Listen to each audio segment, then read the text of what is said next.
Komið sæl. Fram að þessu þá hef ég við að segja ykkur sögur af miklum mönnum sem kynntust boðskap Babsins. Þeir fóru landið og sögðu öðru fólki frá honum.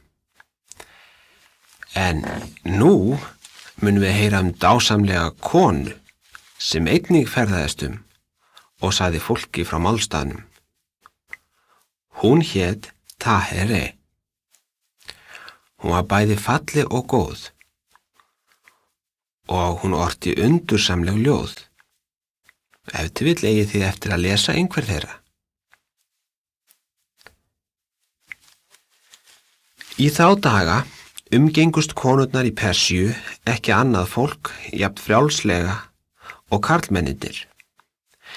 Þegar þær þurftu að fara út á götu, gengu þær með blæjur fyrir andlitinu svo að ekki sæist í þær. Tahereh gekk einnig með blæju fyrir andlitinu í mörg ár. En að nokkrum tíma liðnum fannst henni samt það ekki vera nauðsynlegt fyrir konur að búast þannig. Hún var fyrsta konan sem tók niður blæjuna utan heimilis síns. Tahereh var ein af bókstöfum hins lifanda. Þið munið eftir þeim það ekki. Svo nefndust fyrstu 18 lærisveinar, eða réttara sagt fylgjendur Babsins. Þeir voru allir karlmenn nema Tahereh, og þess vegna getum við auðvitað ekki kallað á lærisveina, heldur fylgjendur. Tahereh þurfti ekki einu sinni að sjá Babin til að trúa á hann. Leið og hún heyrði málstaðinn, vissi hún að hann væri sannur. Hún sendi samstundis bréf til Babsins. Í þessu bréfi sagði hún honum frá því hvað hún væri hamingjusöm yfir því að hafa heyrt málstaðinn og að hún vissi að hann væri sannur. Babin svaraði þessu bréfi og útnefndi hana einn af bókstöfum hins lifanda.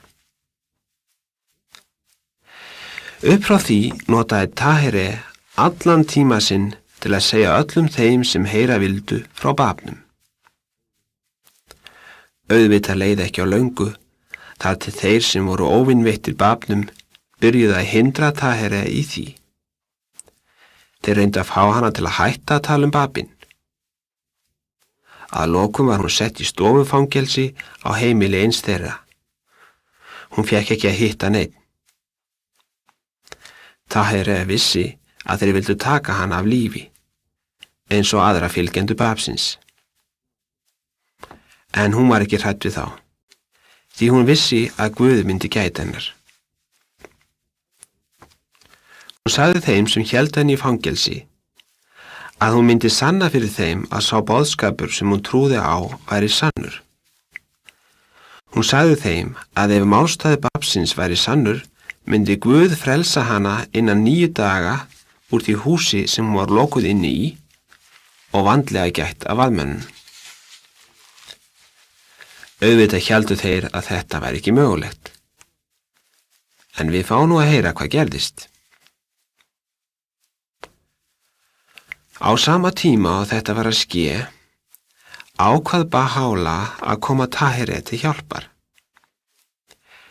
Hann sendi eftir einum af vinum sínum og sagði honum að hann ætti að koma með Tahereh til heimilis síns í borginni Teheran. Og Tahereh var frelsuð þennan hátt. Kona mannsins sem átti að fara með hana til Teheran dulbjó sig sem bettlari svo að enginn geti þekkt hana. Síðan fór hún til hússins þar sem Tahereh var í haldi og afhenti henni bréf frá Baha'u'lláh. Í bréfinu voru nákvæmar leiðbenningar hvað hún ætti að gera. Konan beið við dyrnar á húsinu þar til Tahereh kom til hennar. Síðan flýtti hún sér tilbaka til eiginmanns síns. Tahereh var að sjálfsögðu einnig dulbúin, svo að enginn myndi þekkja hana.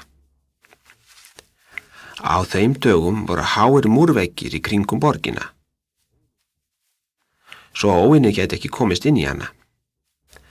Maðurinn hafði keypt 3 hesta og geymt þá á öruggum stað fyrir utan borgarmúrana. Honum og konunum 2 tókst að ná til hestana án þess að nokkur yrði þeirra var.